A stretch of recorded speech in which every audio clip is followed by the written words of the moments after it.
Hi, mein Name ist Luis und vielleicht könnt ihr sehen, dass ich leichte Geheimratsecken habe und ich bin extra von Köln hier nach Hamburg gekommen für mein erstes Frontsystem und lasst euch überraschen, kommt einfach mal mit.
Hallo!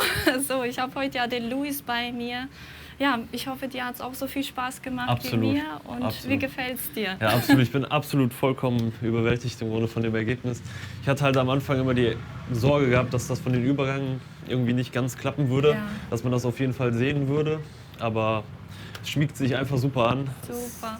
Wie Sieht fühlt recht es sich auch natürlich an? Irgendwie merkst du was? Oder? Wie natürliches Haar, also Ja. es ist wie vorher. Von Super daher. schön.